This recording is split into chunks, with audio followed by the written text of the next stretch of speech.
Every legend leaves a trace. Some linger in memory, others in things that were never meant to fall into human hands.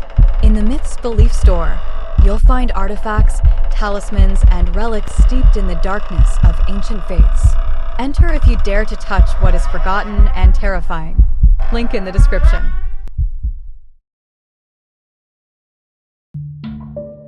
In Lovecraft's universe, knowledge is often far more dangerous than any creature. It whispers, corrupts, and destroys long before a monster ever appears. Among the countless forbidden texts scattered across the mythos, a few stand above the rest, books so blasphemous, so soaked in madness, that simply reading a single page can fracture the human mind. These are not ordinary tomes. They are gateways, wounds in reality, echoes of civilizations that should never have existed. Each of them carries a curse, and each promises truths that no mortal was meant to understand. So let's open the pages of darkness and explore the top 5 most deranged, most forbidden books in the Lovecraft mythos. At number 5 lies the Eltdown Shards, ancient, indecipherable fragments carved into strange, glass-like stone. Their symbols do not resemble any human language, and scholars who attempt to translate them often fall into delirium. The shards speak of beings from beyond the stars, of civilizations older than Earth itself, and of events that twist the very concept of time. Some researchers claim the symbols shift when unobserved, as if the stone itself were alive. Others insist the shards emit faint vibrations, like a distant heartbeat. They are not a book in the traditional sense. They are a message from something that should never have communicated with us, a relic that feels more like a warning than a record. Number 4 is Cultes de Gaules, a French grimoire attributed to the mysterious Comte d'Irlet.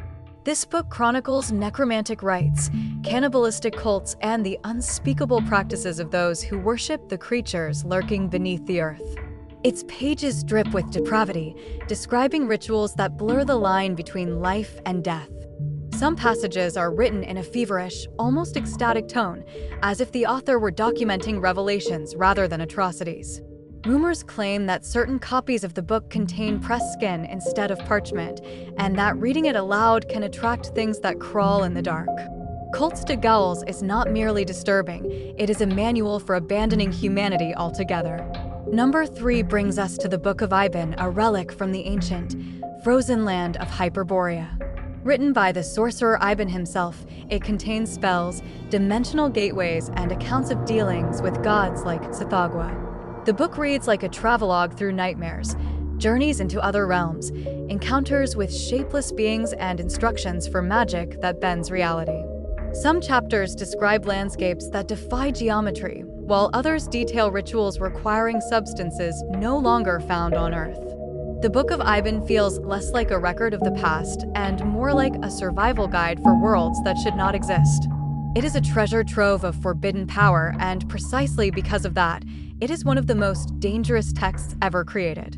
Number 2 is the Necrotic Manuscripts, a collection so old that it predates humanity. These writings contain cosmic histories, prophecies, and knowledge of entities that existed before Earth had cooled.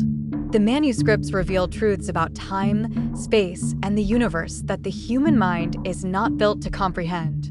Scholars who study them often report strange dreams, missing memories, and the unsettling feeling of being watched by something ancient.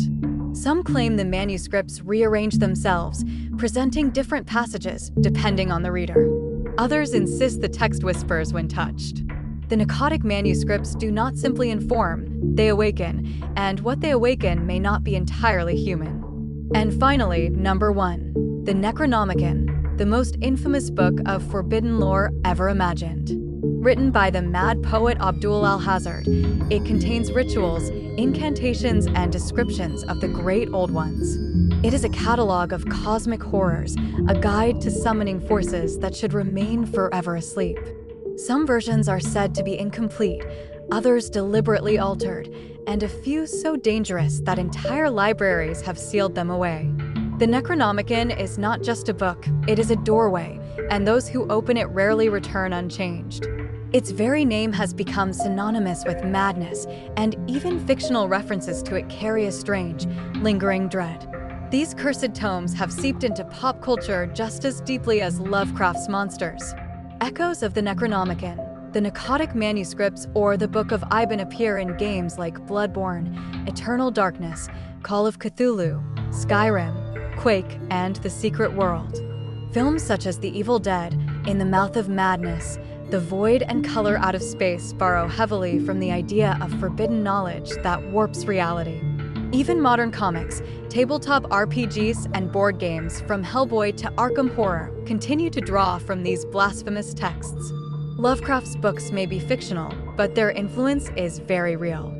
These are only 5 of the many deranged tomes scattered across Lovecraft's mythology. Each one is a reminder that knowledge can be more terrifying than any monster.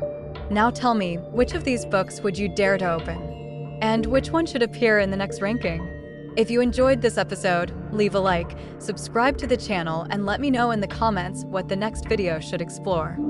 See you on the next journey into the unknown.